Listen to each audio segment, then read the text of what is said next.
ele é antropólogo, ele é terapeuta, ele é escritor aí. De quantos livros, professor? Já? Com a novidade? 5. Cinco. 5 livros. 5 livros. Por incrível que pareça, eu cheguei a essa marca. Olha, e um lançamento agora, né? O Intérprete, né? Maravilhoso. Isso, é.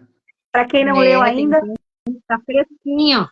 e ainda para quem não leu, Os Sonhos. A gente estava lembrando o pessoal aqui, professor, para quem não viu a nossa primeira live, que foi maravilhosa, para entrar aqui depois no Pensando Fora da Cachola e dar uma olhadinha, porque valeu a pena. Então, sem mais deixas, vamos falar sobre sonhos e essa parte espiritual que foi tão cotada aí, que a gente já tem até pergunta hoje, viu? Vamos lá? Bora. Então, nos conte tudo. Fale. Agora a noite é sua. Bora lá. A gente está aqui só para apreciá-lo. Vamos começar pelas conversas, pelas perguntas. Daí a gente desencadeia a linha de pensamento com base nelas. Então, vamos lá, então. Vou começar com a primeira pergunta. A primeira pergunta é: por que muitos sonhos nós esquecemos?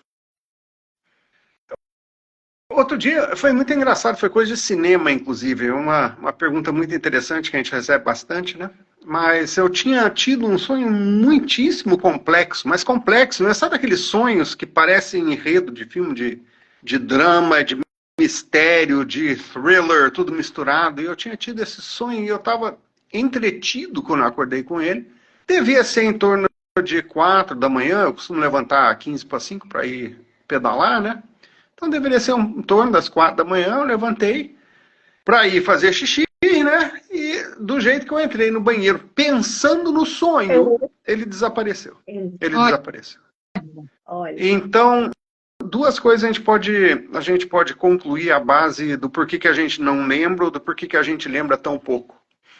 Eu diria que uma boa parte dos nossos sonhos tem como objetivo trazer à tona assuntos que não necessariamente precisam ser discutidos conosco na vida desperta. Então, o que está acontecendo enquanto a gente está sonhando? Na fase mais profunda do sono REM, que é o momento em que a gente sonha com imagens, nessa parte mais profunda do sono REM é que estão acontecendo diversos reparos no corpo. Então, e consolidação de memória. Então, o que eu estou pensando comigo é que o sonho, principalmente aqueles que talvez a gente não chegue a lembrar, ele está cumprindo outra missão. E essa missão é uma de fazer reparos, é uma de ajudar a gente a consolidar a memória e coisas desse gênero. Mas há outras explicações possíveis também do porquê que a gente não lembra. A gente não lembra deles porque é uma linha de pensamento. Lembrar vai fazer com que a gente tenha que lidar com assuntos muito espinhosos nessa fase da vida da gente. Então, se eu lembro deles, eu estou confrontado com a ideia que eu preciso resolver uma situação. E não incomum, essas situações envolvem problemas com terceiros, problemas com a gente, traumas e coisas congêneres. Então, eu prefiro não lembrar. Essa é a primeira grande coisa. Eu prefiro não lembrar porque vai me dar um trabalhão. Segunda coisa é que, aparentemente, algumas pessoas não alcançam todas as fases do sono. E muitas pessoas podem não alcançar a fase do sono REM. E por isso não lembrariam dos sonhos com imagens. Uma outra possibilidade é que a pessoa esteja consumindo algum tipo de psicotrópico, que também pode fazer um curto-circuito ali e fazer com que não seja relembrado o sonho. Então, são muitas vertentes diferentes. Eu tenho a impressão que uma boa parcela dela simplesmente serve para aquele propósito que a gente chama ad hoc, né? Daquele momento, daquela coisa importante naquela hora, que seria fazer esse processamento, coisa e tal. Eu acho que uma boa parte deles serve para isso. Uma outra parte, realmente, eu diria que... E outras pessoas, de modo geral, estão indo dormir muito tarde. E quando a pessoa vai dormir muito tarde, tem privação de sono noturno, essa pessoa não alcança todas as fases do sono. E o que é pior, né? O que é pior, porque o sono funciona como um nível de remédio para que eu tome isso todos os dias, e eu regulo o meu corpo com base nisso. Se eu não estou estou dormindo adequadamente, eu não estou fazendo todos os procedimentos e os processos e os protocolos que o meu corpo exige. Sonho sendo um deles. Então, eu acho que mais ou menos essa é uma visão que a gente pode ter com relação a por que pessoas não lembram. Certo. E, professor, para mim fazer a segunda pergunta aqui, eu preciso adentrar na questão, né? E o que são os sonhos espirituais? Tais sonhos espirituais existem? É uma categoria de sonhos. Eu designo um sonho espiritual como sendo aquele que me provoca a pensar nos meus propósitos, nos meus valores, na minha missão. Que me estimula a pensar para que direção eu vou levar a minha vida. Que me estimula a pensar de que maneira que eu estou conduzindo aquilo que eu estou fazendo, que eu chamo de vida. Então, o sonho espiritual é aquele que me desafia, de alguma maneira, a enfrentar as grandes questões da nossa vida. Então, ao contrário do que muita gente pensaria quando pensa num sonho espiritual, seria que, né, muita gente pensa que quando a gente está tendo um sonho espiritual, a gente está sonhando com espíritos. Né? Ter sonhos com entidades espirituais pode te levar a um nível de sonho espiritual, sim. Mas ter sonhos com entidades espirituais também pode ser um sonho psíquico, que daí já é outra categoria totalmente. Então, eu acho que e uma das características muito importantes dos sonhos que são espirituais é que eles são relembráveis com mais frequência. Então, por exemplo, às vezes a pessoa ela está tendo um sonho muito poderoso e está ouvindo música naquele sonho. E quando ela acorda, a música continua girando na mente dela. Eu consideraria este um sonho que teria como propósito te estimular a se questionar. Diferente das outras categorias. Então, por exemplo, muita gente pergunta para mim, eu sonhei com a minha mãe que morreu 3 anos atrás. Tá, mas esse é um sonho espiritual propriamente dito? Pode ser, se a sua mãe trouxe para você uma mensagem importante. Se ela trouxe para você uma questão com a qual você precisa lidar. Se ela trouxe para você uma questão de, por exemplo, resolver questões de família. Esse é um exemplo bom de um sonho que seria espiritual. Mas a mera presença da sua mãe no seu sonho, ainda que ela tenha morrido, não quer dizer que esse sonho possa ser caracterizado como sonho espiritual. Os sonhos espirituais, eles adentram uma área quântica que funciona no cérebro da gente. E essa área quântica está em comunicação, na minha visão, tá, com os campos akáshicos, por exemplo. Né? Então, estão entrando numa área onde presente, passado e futuro coexistem, está tudo acontecendo ao mesmo tempo. E essa comunicação quântica acontece e traz para a gente esse tipo de mensagem. É a visão que eu tenho sobre sonhos quânticos. Até e cada despertar, né? Até um despertar, como um despertar, né? Algumas mensagens que geram uma reflexão mais importante de mudanças na nossa vida. Sim. Por exemplo, então daí você tem um sonho, nessa linha que você está colocando, você tem um sonho onde você se vê fazendo um certo tipo de trabalho, um certo tipo de procedimento, ou você se vê fazendo alguma coisa que normalmente você não consideraria fazer, e isso te traz uma inspiração, isso mexe na sua intuição. Então, seria por aí. Quando você olha na história da filosofia, você vai ver com muita frequência pessoas que narram ter tido sonhos que as inspiraram, por exemplo, a fundar escolas de filosofia, a seguir novas linhas religiosas, ou mesmo a consolidar uma linha religiosa com a qual elas já vinham trabalhando, tal. Então, eu acho que isso sim seria, na minha ideia de que caracterizaria um sonho espiritual, isso. Perfeito. Eu vou ler aqui, ó, professor, a história, né? Porque calhou certinho, né? A dona Célia, que está aqui na live com a gente, mandou assim. Quando a minha mãe faleceu em 2016, durante um tempinho, eu tinha sonhos com ela, que até hoje me lembro nitidamente. Eu indo a um lugar parecido com um hospital, o espaço era todo branco e a minha mãe vestida de branco com 2 crianças de mão dadas. Eu entrava com ela, com as crianças, mas não via a sala onde ela entrava. Aí eu acordava. Foram mais de 3 sonhos assim. Mesmo sentindo saudade dela, eu me sentia feliz de estar acompanhando-a para o seu tratamento. Era lindo e eu acordava contente e feliz. Então, lindo, essa é uma linha muito defendida no próprio espiritismo, né? Sim. Que a pessoa que que desencarna, porque utiliza-se a expressão desencarnar em vez de morrer e tal, que a pessoa que desencarna, ela entraria num processo de tratamento e que esse processo de tratamento aconteceria em um hospital dimensional, tal.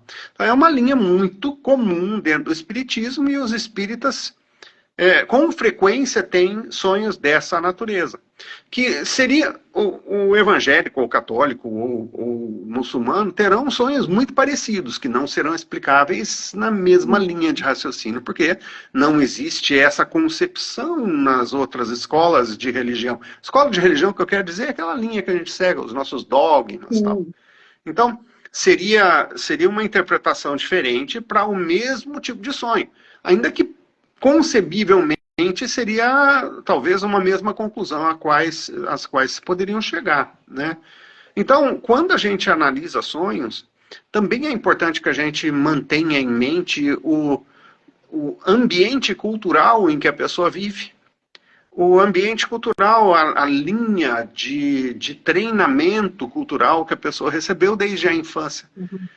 Porque, na verdade, tudo gira em torno de sistemas de crença muito bem estabelecidos, que são muito positivos, porque nos defendem muitas vezes também. E que muitas vezes também são problemáticos, porque nos mantêm dentro de uma gaiola, né? Mas este sonho em particular, eu diria que está relacionado a um sonho espiritual, sim, porque traz para a pessoa um alto nível de conforto e de segurança ao testemunhar aquela sequência de imagens. Tudo bem? Então eu acho que os sonhos são extremamente individuais, né? O que eu sonho, o que a outra pessoa sonha, são muito dependentes daquilo que a pessoa tem como pano de fundo na vida dela. Eu ter tido este mesmo sonho, eu poderia chegar talvez até o mesmo nível de interpretação para mim, né? Talvez não um muçulmano, talvez não um hindu chegasse à mesma conclusão. Mas são sonhos muito inspiradores, né? Perfeito. Bom, professor, até porque, entendendo dentro dessa linha, a gente fala muito da questão interpretativa, né? Quando a gente fala dos sonhos. E depende da nossa bagagem. A gente falou isso um pouquinho na outra live, né? Depende da bagagem de cada um. Então, tudo que você viveu já, inclusive nessa vida, se a gente está falando de uma vida só, o que você viveu nessa vida está armazenado. Então, o que você viveu, eu não vivi. Então, as interpretações vão ser diferentes. É que eu estava falando do rato, né? Da outra vez. Que o rato, para mim, vai ser totalmente diferente do rato para outra pessoa que abomina, enfim. Isso tudo depende dessa cultura e dessa vivência. Né? Claro. Professor claro. A bagagem é tudo, né? Agora, o que nós temos na nossa sociedade é uma bagagem que é coletiva também. Então, voltando talvez até que a gente já tenha falado sobre isso da outra vez, no Brasil, na cultura brasileira, foi o único lugar que eu achei a ideia de que dentes poderiam simbolizar a morte. Foi o único lugar que eu achei essa descrição, não achei em nenhum outro lugar. Agora, no Brasil, é uma interpretação totalmente válida, porque é a nossa bagagem. Então, se eu sonho com um dente e morre alguém, eu atribuo àquele sonho lá uma previsão da morte daquela pessoa. Sim. Certo? Então, é válido. Eu acho que a gente pode também se fazer valer dessa linha de raciocínio quando a gente tem um sonho. Professor, então os sonhos de premonição, eles existem? Se existem. Minha nossa, muito. E estes sonhos premonitórios, daí eles caem em outra categoria, né? Daí eles são os sonhos que são psíquicos, porque envolvem telepatia, envolvem clarividência, envolvem uma visão futura. De novo, a gente está mergulhando num campo quântico onde as coisas são simultâneas, né? Só que a gente está compreendendo que aquele é um evento na nossa vida que ocorrerá dias, meses, horas, talvez adiante. E, professor, aquele lance do pessoal, dependendo também da religião, a gente entrando também nessa parte, mas eu vou adentrar naquilo que eu conheço, né? Que o pessoal fala que é o desdobramento, né? Que quando a gente dorme, todos nós saímos do corpo e vamos passear por aí, se encontrar com pessoas. O que o senhor podia falar sobre isso pra gente? Eu acho que esse é um componente interessante. Alguns chamam de viagem astral também, desdobramento é um sinônimo, né? Eu acho que este é um aspecto que pode ser mantido. Eu tenho muita dificuldade em falar está comprovado, né? Porque, na verdade, o dia que alguém comprovar uma coisa como essa, não só ganha um Nobel, mas a perspectiva universal sobre o que é a nossa vida vai ter que mudar, né? O dia que eu comprovar uma fenomenologia dessas, eu estou efetivamente comprovando que existe uma existência extracorpórea, extracérebro, supracerebral, e aí eu tô indo para uma descoberta que necessariamente vai revolucionar a natureza humana, né? Agora, o que é indicado pela pesquisa até mais recente?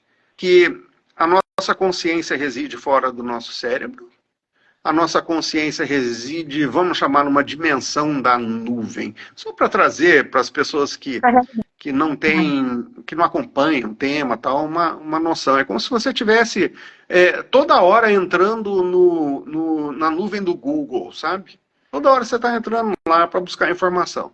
Então, a viagem astral, o desdobramento, ou seja o que for, poderia ser refletido num sonho. E, na verdade, o que está acontecendo é que a sua consciência ela foi visitar outros campos da existência. E esses outros campos da existência poderiam muito bem ser a casa de um amigo, ou poderia ser uma dimensão até mesmo celestial, ou uma dimensão do Hades, né, que seria do inferno. Né, se você quiser levar para todos os níveis, concebivelmente daria para fazer uma visita para todos esses lugares. E tem gente que treina a fazer isso aí, tem muitos livros escritos a respeito, gente que faz a prática de fazer a tal da projeção astral, ir até a casa de alguém, ficar bisbilhotando nas conversas lá, voltar para o corpo, ligar para a pessoa e dizer, eu estive na sua casa, vocês estiveram aí falando sobre tal assunto, né? Ainda bem que não era sobre mim e tal. Então, eu acho que os sonhos da gente também funcionam como um conduíte para esse tipo de informação. Eu tendo ou não tendo saído do corpo é irrelevante, porque minha consciência habita lá naquele outro lugar também. Então, eu estou utilizando o sonho como um mecanismo para me ajudar a fazer essa comunicação. Perfeito. E eu fiz essa pergunta por quê? Porque tem muita gente, né? O pessoal fala muito que é criança, mas a gente sabe que tem adulto também, que tem aquele terror noturno, né? Ou aquela sensação de estar preso na cama, né? O que as pessoas relatam.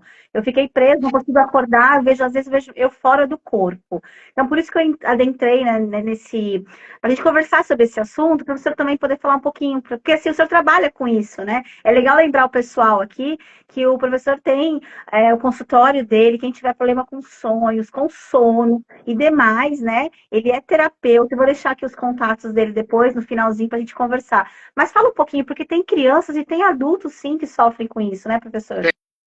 Bem, então vamos falar do terror noturno especificamente. O terror noturno é uma parassonia, portanto é um distúrbio do sono.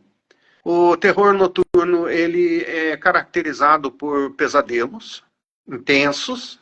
Ele é caracterizado muitas vezes pela pessoa entrar em fases de sonambulismo. Em outras palavras, ela está no terror e ela também é como se ela estivesse assistindo a um filme de terror e, na verdade, é tão verdade para ela que ela, às vezes, começa a andar por aí e coisa e tal, né? E dormindo. Então, o sonambulismo, que também é um outro distúrbio do sono, outra parassonia.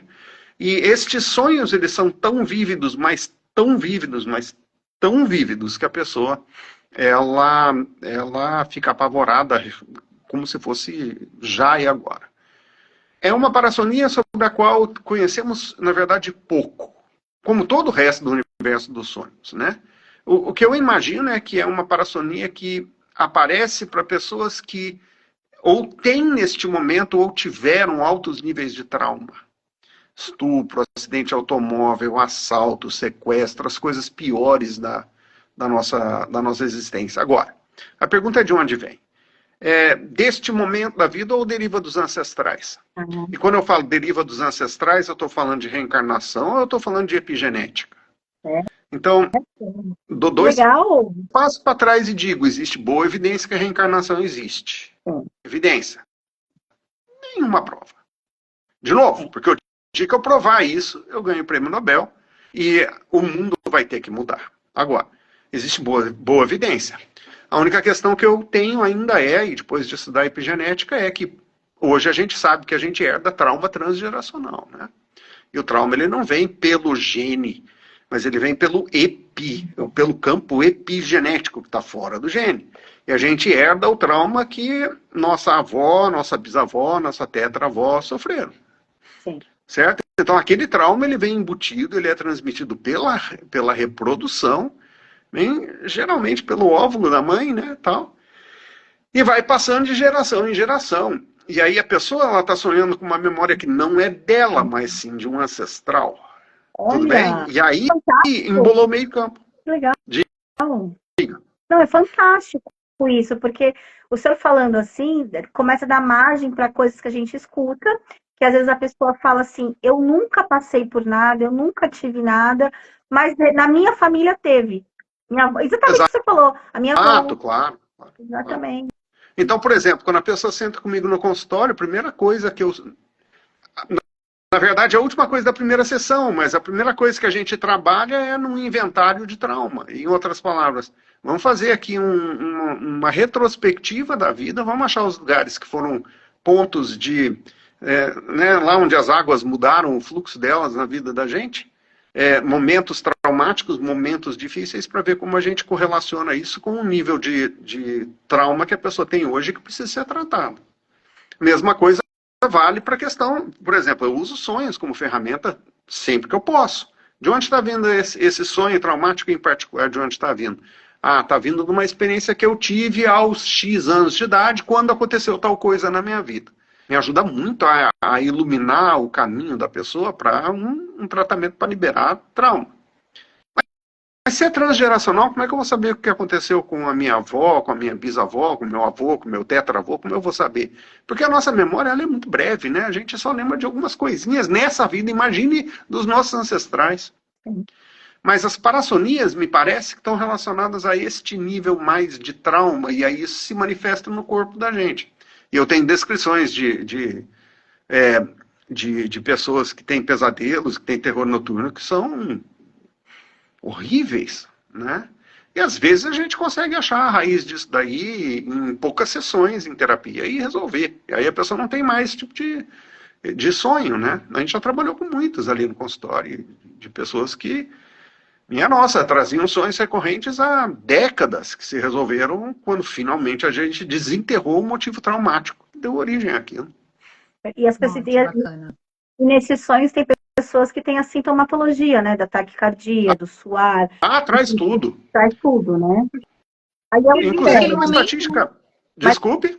Mas aí é o cérebro desencadeando toda essa cascata hormonal, ou realmente, né, é o que a pessoa relata. Não, é porque, um exemplo, eu estava naquele pesadelo, porque a gente está falando de sonho, mas o pesadelo é um sonho também, né? Só que é um sonho ruim. Pesadelo, claro, é sonho forte. É um sonho forte. É visível, mas né? E a pessoa fala, eu estava ali, eu via, aí comecei a ficar, aí começa a relatar, suada, não consigo falar, minha garganta ficou presa, tentei chamar meu marido, meu filho, não consegui. Aí é o quê? É o organismo mesmo desencadeando tudo isso, professor? Então vamos lá pela sequência. A nossa sequência é emoção, sentimento, pensamento. Essa é a sequência. A formação das reações fisiológicas vem de emoções. As emoções antecedem o pensamento. Então você vai ouvir bastante, por exemplo, na terapia cognitivo-comportamental, diz assim, muda o seu pensamento, você muda a sua emoção. Sim. Não é o rastro que eu uso vamos mexer na sua emoção, porque isso vai mudar seu pensamento. Sim. Tá? Então, quando se trata de reações fisiológicas, elas, por exemplo, até mudanças hormonais, elas estão acontecendo porque tem uma raiz emocional que está dando origem a isso. E aí eu entro, por exemplo, em processo onde eu tenho sonhos traumáticos, com pesadelos. Eu entro com o entendimento daquele sonho, talvez a origem dele, se eu conseguir determinar a origem dele, se for ainda nessa vida, por exemplo, se for dos ancestrais é um pouco mais difícil. Daí eu entro com um trabalho energético no corpo da pessoa, né? Eu faço a acupressão, né, acupuntura sem agulhas, enquanto a gente reprocessa aquele processo de sonho, ou aquela emoção que foi desencadeada por aquele processo de sonho. Então eu estou lidando com a emoção, com a reação energética do corpo, que está manifestando a emoção, e com isso eu tenho alguma chance de alterar o pensamento resultante desse processo. Se eu só digo para a pessoa assim, ó, você vai, muda o pensamento, para de pensar sobre o estupro que você sofreu 20 anos atrás. Não é assim, é. Não vai dar certo, provavelmente. Né? Então, vamos trabalhar com a emoção que isso te traz, e é o mesmo processo com sonhos.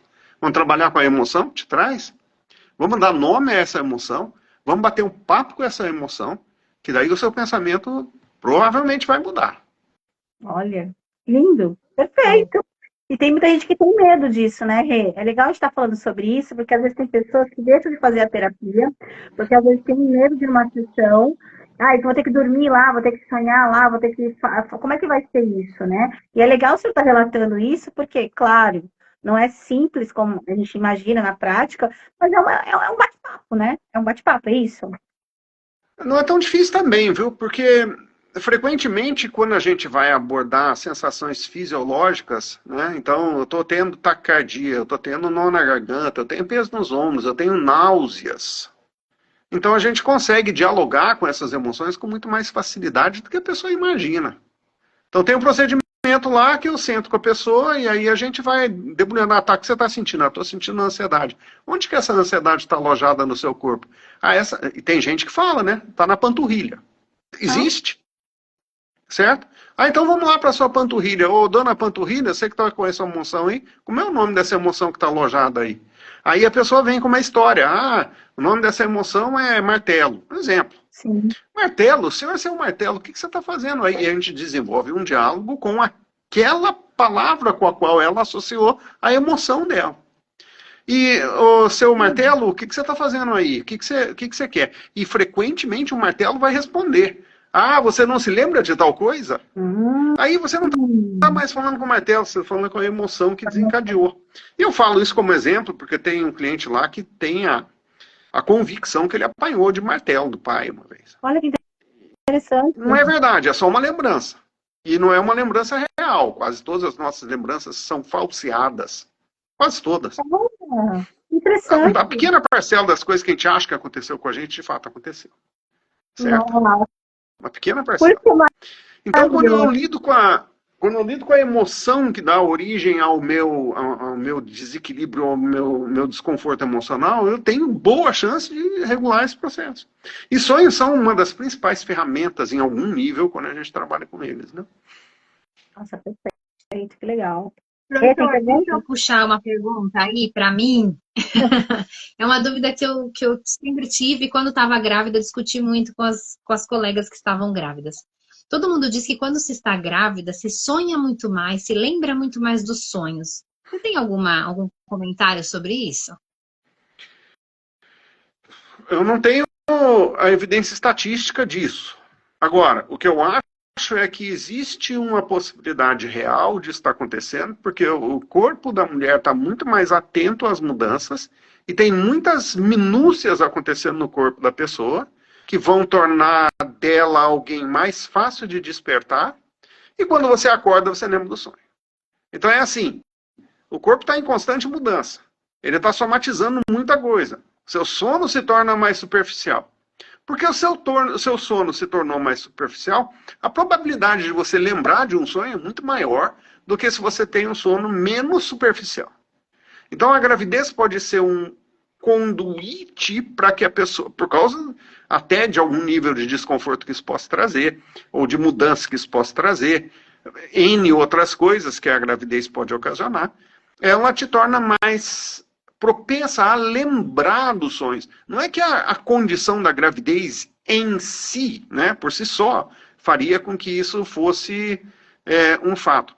Mas mais, acho eu, porque ela mexe com o ciclo de sono. E mexendo com o ciclo de sono, você vai estar mais propenso a ter memórias do que uma pessoa que, por exemplo, não estaria grávida. Agora, esse mesmo tipo de coisa, eu já fiz em laboratório muitas vezes com pessoas que não estavam grávidas. Então, eu percebo que a pessoa começa a sonhar, e dá para saber. Eu acordo a pessoa para que ela narre os sonhos para mim. Fiz isso muitas vezes.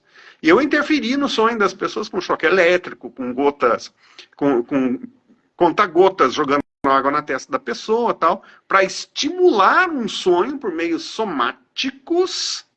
E daí depois eu dava o sonho dela.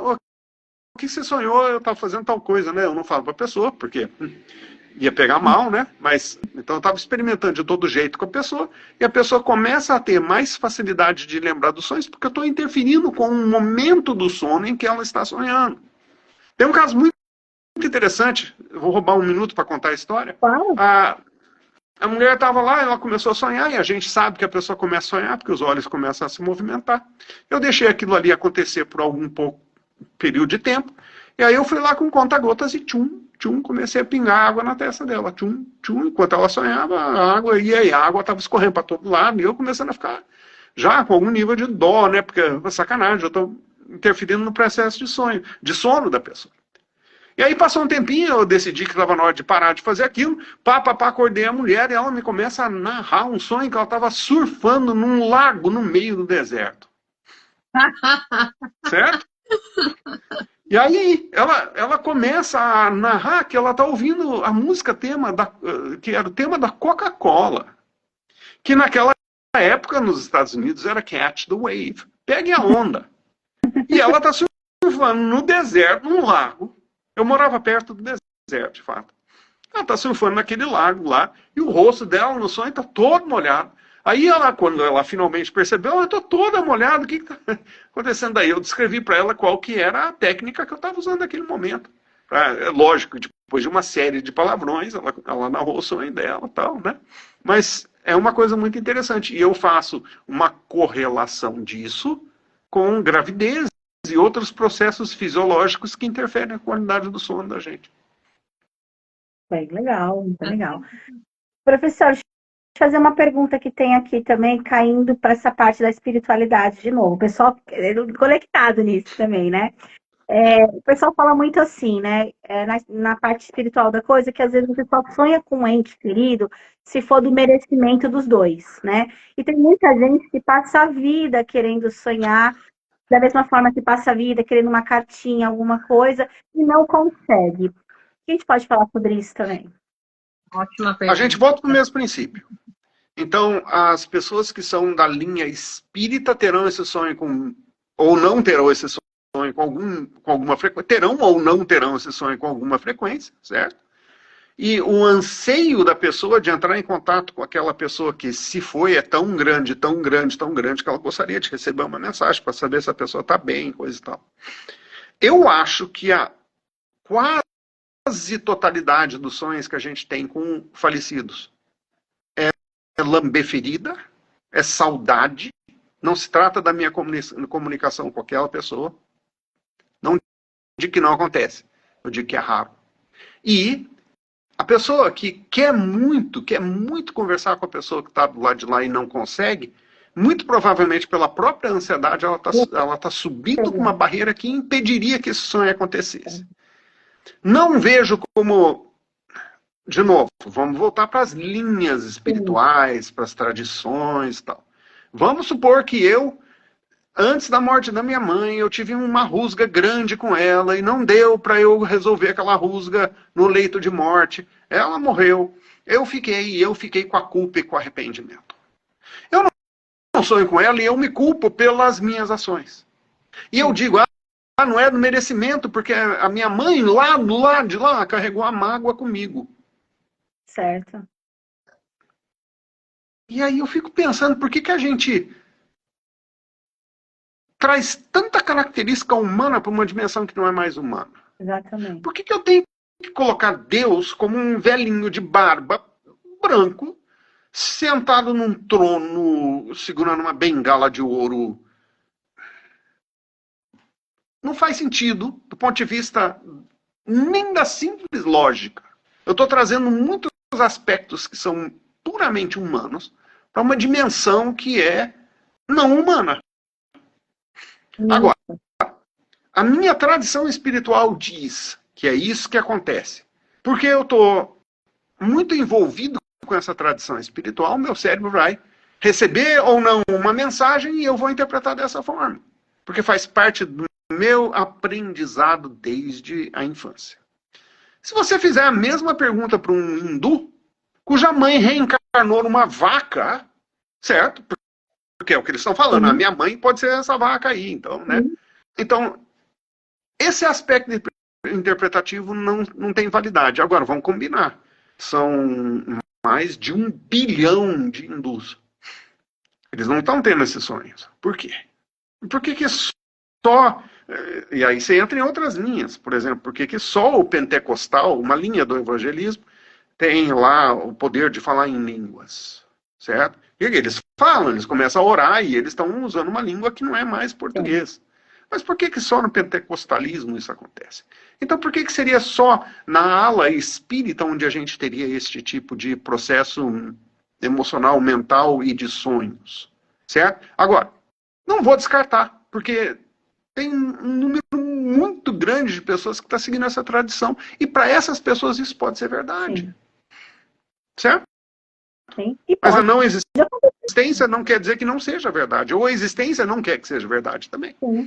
Porque a gente vai cair naquilo que a gente estava falando também do desdobramento, da viagem astral. Por que não você não encontrar que é uma dimensão diferenciada, né? E às vezes você só... Tudo a mesma coisa. Exatamente. E às vezes você vê até um outro plano que aquela pessoa está, aquele espírito, né? E às vezes é a saudade mesmo que o senhor fala. Ou às vezes minha pergunta também. Às vezes não é uma forma também da gente vivenciar, né? Às vezes a gente está meio chateado, ou às vezes a gente está muito feliz e de repente a gente queria vivenciar aquilo com aquela pessoa. Talvez o cérebro jogasse você ali para aquilo também? Claro. Claro. Mas daí vamos voltar para a mesma linha de argumentação que eu estou criando. Aí é comigo, eu conversando comigo. Com você mesmo. É só eu comigo. Certo. Não se trata de se eu tive ou não comunicação com a minha mãe. Ou com meu pai. Ultimamente eu tenho sonhado muito com os meus pais, o que não era tão comum assim, eles ambos são falecidos, meu pai já há 7 anos, minha mãe há 3. E eu tenho sonhado muito com eles, mas o que eu estou atribuindo nesses sonhos? Tem um processo que está em andamento lá, de inventário, que ainda não foi resolvido, tal, por causa de documentação, enfim, que envolve pessoas que estão no exterior.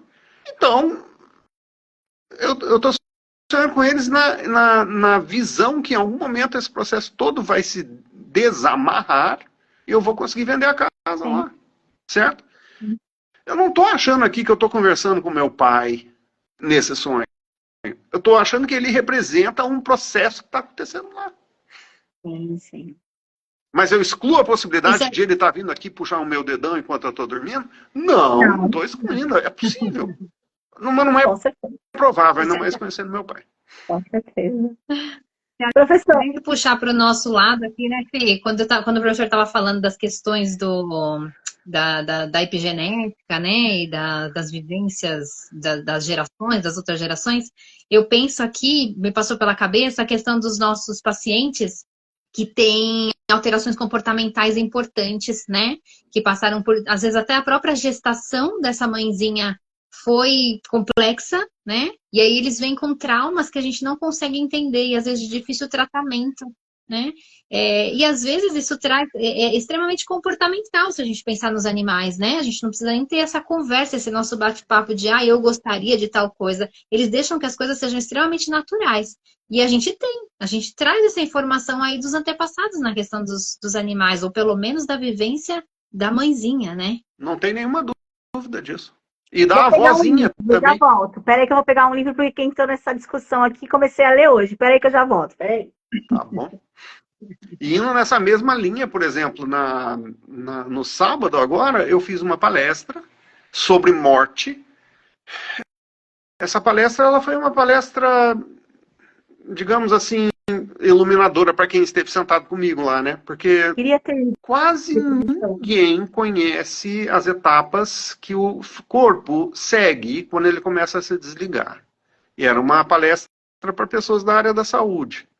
E, para minha surpresa, nunca tinham tido uma única aula sequer sobre o processo de morte nessa faculdade. Minha surpresa, porque para mim pareceria óbvio, ululante, que a gente precisaria entender o processo se eu vou lidar com a saúde, né? Eu vou entubar uma pessoa, mas eu não estou entendendo por que ela está precisando disso, ou talvez ela nem esteja precisando, porque ela entra numa fase respiratória, onde a respiração parece muito dificultosa, mas não é.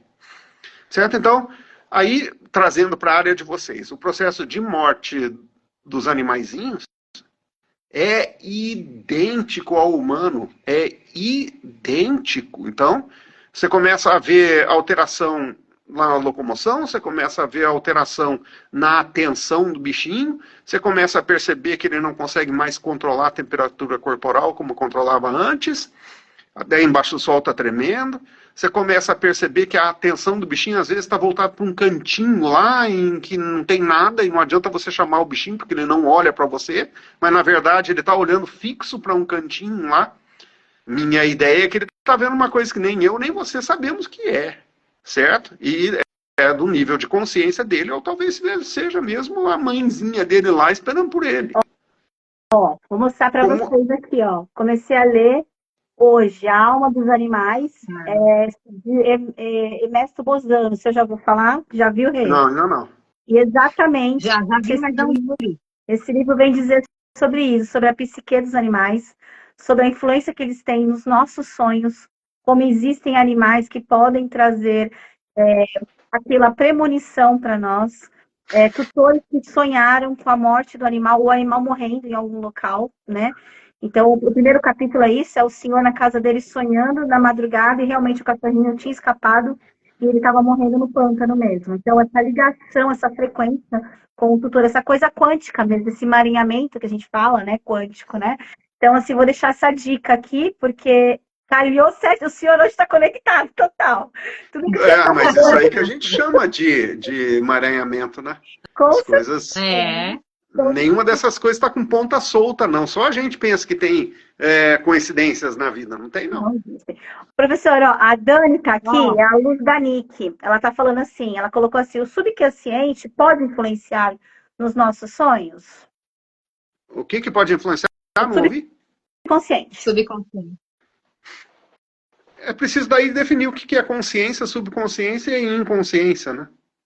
Eu parei de usar essa terminologia. Uma vez eu estava num programa de televisão com alguém que também segue linha de interpretação de sonhos, tal, e eu falei que eu não uso mais a terminologia subconsciente, ainda que eu entenda o conceito. E eu entendo por que se usaria a ideia. Eu entendo por que a subconsciência tal opera em tal nível, tal, inclusive na formação dos nossos hábitos e tudo. Mas quando eu vou falar sobre sonhos, daí eu não uso mais essa terminologia, porque para mim é tudo... quântico. Se quisesse chamar de uma camada da consciência, a subconsciência, você poderia. Mas daí o que eu estou fazendo é atribuindo ao cérebro mais poder que talvez ele tenha quando eu estou sonhando. Exatamente. Certo? Então, o sonho, ele está mergulhando por meio das suas conexões, que inclusive no meu livro Sonhos Quânticos, eu falo muito sobre isso. Que o cérebro que está fazendo é servindo de um conduíte para aquelas coisas que estão fora. E se quiser chamar de subconsciência aquelas coisas que estão do lado de fora, lá na consciência coletiva, então vamos chamar disso. Então é só um rótulo, que em última instância não vai mudar grandes coisas. O poder do subconsciente no que diz respeito à nossa reação a hábitos e tudo mais é uma coisa muito bem conhecida e muito bem estudada. Mas não trabalho com essa noção no funcionamento dos sonhos. Os sonhos, eles têm conexão direta com tudo. Então, eles não estão conectados com o subconsciente, eles estão conectados com a consciência. Acho. Não sei se eu respondi ou não a pergunta. Me dá um ok aqui pra gente, se você entendeu, ficou com alguma dúvida, aproveita. Tem mais uma pergunta aqui, né? Vamos para a próxima aqui, da Iracema. Professor, eu queria entender por que sonho sempre com o mesmo sonho. Esse sonho é turvo, sempre em um lugar escuro, meio assustador. Sonhos recorrentes, certo? Eu sonhei durante 12 anos e meio com a minha mulher. Eu fiz especialização e pós nisso para tentar entender aquele sonho em particular. Nunca consegui entender, mesmo com todos os estudos avançados, certo? E no fim o sonho se desvendou do jeito mais curioso possível. Foram 12 anos e meio tendo o mesmo sonho. Tá? Agora, sonhos recorrentes, e sonhos com turbidez, e sonhos com escuridão, e sonhos com ameaças, coisas e tal, frequentemente derivam de algum nível de ocorrência traumática em algum momento, geralmente na primeira infância. Geralmente do 0 dia aos 6 anos de idade. Tá? Então é ali que essas coisas estão acontecendo, de modo geral. É claro que não dá para excluir a possibilidade de ser transgeracional e não dá para excluir a possibilidade de ser encarnacional, existe essa palavra, mas de encarnações.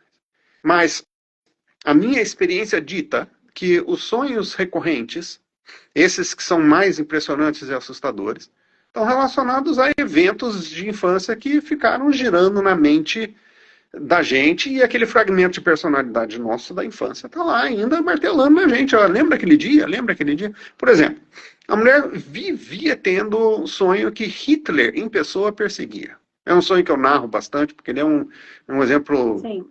que ilustra muito bem isso que a gente está falando. E o Hitler vinha atrás dela, tal, e era sempre aquela ameaça, e ela acordava apavoradíssima com esse sonho recorrente. Por muitos anos ela teve isso. E aí a gente aplicou um processo terapêutico chamado terapia da cadeira vazia, onde a pessoa senta numa cadeira, em frente a uma outra cadeira vazia. E aí ela projeta a simbologia na cadeira vazia e cria um diálogo com essa simbologia. Então, no exercício, ela sentou numa poltrona e na outra poltrona ela projetou a imagem do Hitler com quem ela sonhava. Ô Hitler, agora começa o diálogo. Quem é você? E aí o Hitler responde, né? A pessoa fisicamente se levanta e senta na cadeira que estava vazia e se transforma no símbolo. O que vem à mente dela enquanto ela é aquele símbolo lá, é a resposta que ela está procurando. E a resposta veio, ora, eu sou o seu padrasto, você não lembra de mim? Ela levanta daquela poltrona, senta na outra e o diálogo continua. Até que em algum momento ela chega à conclusão, no diálogo que ela está tendo, e aí você pode levar para o nível subconsciente e tal. Pode ser. E ela chega à conclusão que aquele padrasto foi o padrasto que abusou dela enquanto ela tinha entre 12 anos e 15 anos de idade. A mãe dela nunca acreditou nela. Caramba! Uma vez que ela entendeu que o Hitler era o padrasto, e uma vez que ela entendeu que ela tinha sofrido esse abuso na adolescência, o sonho encerrou permanentemente. Então ela estava sonhando, esse sonho recorrente era de um nível de trauma que ela tinha sofrido. Agora, é importante a gente dizer que nem todos os sonhos que são pesadelos assim, que são recorrentes, estão referindo a um nível traumático tão traumático assim. O trauma está ali, muito provavelmente. E o trauma pode ser resolvido através deste nível de trabalho, por exemplo. Né? Então, a pessoa senta com o pesadelo comigo no consultório e a gente segue essa linha e usa a cadeira vazia. É uma técnica muito interessante porque ajuda a pessoa a trazer introspecção para ela mesma. Né? Então, e não quer dizer, por exemplo, que porque a pessoa está tendo um sonho dessa natureza, aconteceu a mesma sequência de eventos com ela, como aconteceu com essa outra cliente, ainda que seja um evento bastante comum, né? A gente vê isso com muita frequência no consultório, o nível de abuso físico e mental e sexual que pessoas sofrem é assustador. O mundo não deu certo, não. O mundo não deu certo. Tem muita doença no mundo, e muita gente muito frágil, e muita gente muito traumatizada. Tal. Então, o que eu acho? Dá para fazer um exercício destes com a pessoa que teve o sonho, e a pessoa começar a ter um alto nível de entendimento de si mesma através desse tipo de processo. Perfeito, professor. Professor, tem mais alguma perguntinha para fazer? Nem dá, né? Já acabou nosso tempo. Vai ter que ter de novo. Tem mais. Acabou tem mais assim. Tem mais. A gente vai ter que marcar outra. Não tem jeito. Mas, ó, professora, aproveita esse restinho de tempo. Fala aqui pro pessoal que está com a gente, que vai assistir também. E se eles quiserem conversar com o senhor, como é que o pessoal pode te encontrar? Tem como fazer online? Como é que é? Fala pro pessoal um pouquinho. Eu tenho trabalhado até surpreendentemente bastante online. Não é uma abordagem da qual eu tenho assim, um alto nível de preferência, pela qual eu tenho alto nível de preferência, porque muitas das abordagens que eu uso em consultório envolvem um nível de toque, né? Então, se eu vou aplicar acupuntura na pessoa, ela tem que estar lá. Se eu vou aplicar uma outra técnica lá de movimentação ocular, também a pessoa tem que estar presente. Se eu vou aplicar a cadeira vazia, a pessoa tem que estar lá. Então, muitos dos protocolos que eu uso envolvem presença. Mas para a pessoa começar a entender o processo, o online é perfeitamente ok. Né? Eu tenho o meu perfil da Hel, meu pai me sacaneou com esse nome, me trouxe para o Brasil. DA, 2 R's, e 2 L's, Darrell, né, da Hell, Sim. underline Champlin, que a pessoa pode me achar, acho que depois dá para colocar nos comentários Já tô aí, né? colocando aqui. Você já tá. Então daí a pessoa pode acessar pelo direto lá e a gente pode conversar pelo Instagram, em princípio. Também estou com o mesmo nome no Facebook, porque não dá para escapar desse nome, né? Então não é difícil de me achar. Né? Não O Sua Saúde. entendi? E também tem o site da Sua Saúde Integral também, né? Suasaudeintegral.com.br também está lá, tem todas as informações sobre as terapias que eu ofereço, tal, e até meu telefone também está lá. Né? Então, e ó, professor, foi como sempre muito aprendizado, perfeito, é maravilhoso estar. Nós três estamos super conectados. Você viu que as perguntas foram batendo, foram o livro que eu comecei a ler. Perfeito. Eu só tenho a agradecer muito, muito, muito por essa conexão toda, a gente ter se conhecido e que a gente continue aí podendo levar essa sementinha, né, para o pessoal pensar fora da caixola, viu? Gratidão. Viva as conexões quânticas. Mais uma vez. Com certeza. Tudo é quântico. Tudo é quântico. Tudo é quântico. Muito obrigada, pessoal. Muito obrigada, professor. Uma boa noite, viu? Ótimo. Fiquem bem. Até mais. Tchau, tchau. Tchau, tchau.